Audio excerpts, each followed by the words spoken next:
All right, today we're jumping into an absolutely incredible story of war, prophecy, and a king's high stakes choice. We're in the book of Isaiah, chapter 7, looking at verses 1 through 9.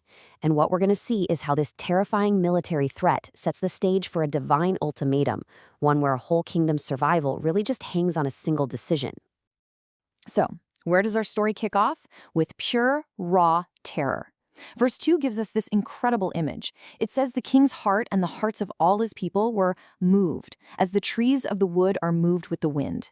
Just picture that for a second. This isn't just a little bit of worry. This is a collective bone-deep panic. King Ahaz and his entire kingdom are literally shaking in their boots, and it's because two powerful enemy armies have just joined forces right on their border. So why were they so terrified? Well, to get it, you got to understand the context. Verse 1 really sets the stage for us. We're talking about the kingdom of Judah around 736 BC. There's a massive international crisis brewing, and Judah is stuck right in the thick of it. It's the perfect storm for a really dramatic prophetic showdown.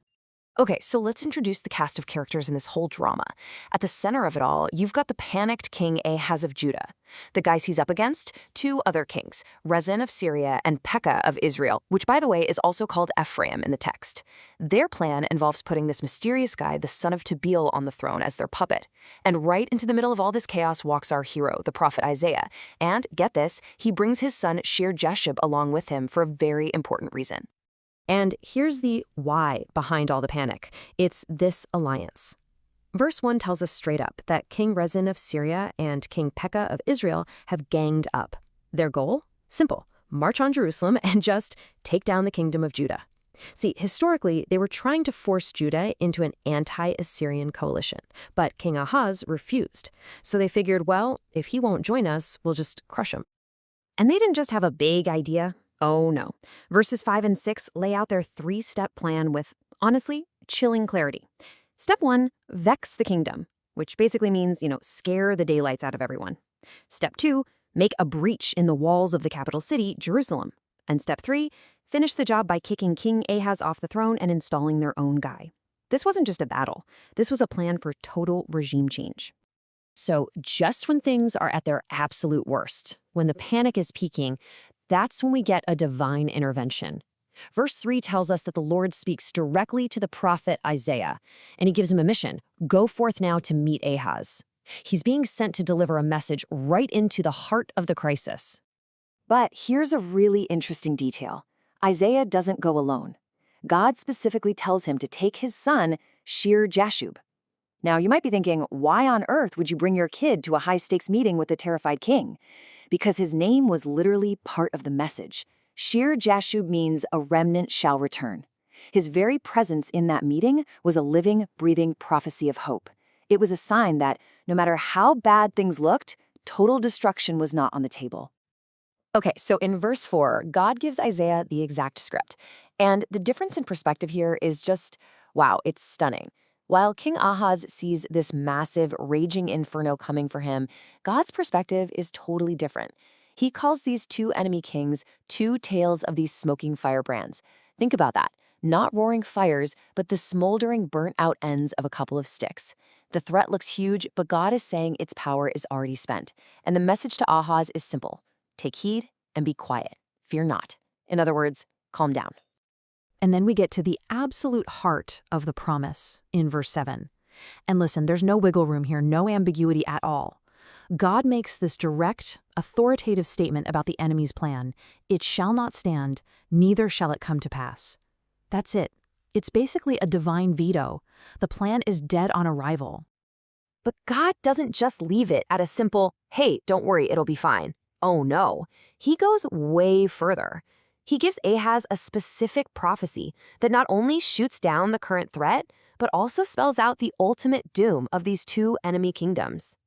Now, this next part, in verses 8 and the first part of 9, is fascinating. It's laid out almost like a logical proof, a kind of geopolitical statement. God says the head of Syria is Damascus, and the head of Damascus is Rezin. The head of Ephraim is Samaria, and its head is Pekah. The point is powerful. This is as far as they go. Their power has a divinely set ceiling. They're not getting any bigger, and they're definitely not swallowing up Judah. And then, tucked right into verse 8, is this super specific long-range prophecy. Within 65 years, that's 65 years, shall Ephraim be broken, that it be not a people. And notice the language there, not just defeated, but completely dismantled as a nation. So did it happen? Well, this is where history and the text line up in a really remarkable way. The prophecy is given around 736 BC. A few years later, the mighty Assyrians start conquering and deporting the northern kingdom. But the clock on the prophecy keeps ticking. Fast forward the full 65 years and we land around 671 BC. And what do we find? Assyrian inscriptions that confirmed their king, Ashurbanipal, carried off the last remnant of the people and moved foreigners into the land. Just like Isaiah said, Ephraim ceased to be a people.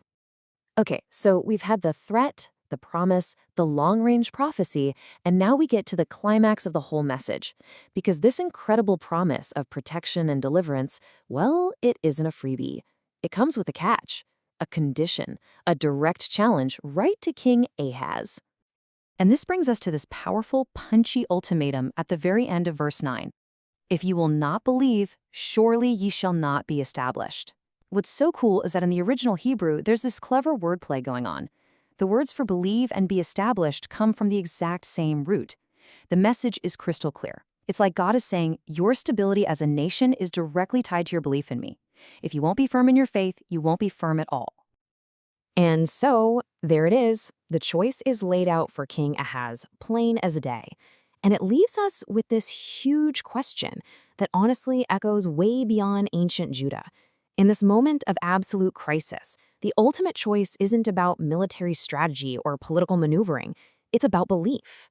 It really makes you think, what does it mean when a nation's very survival hinges not on its armies, but on what its leaders choose to believe?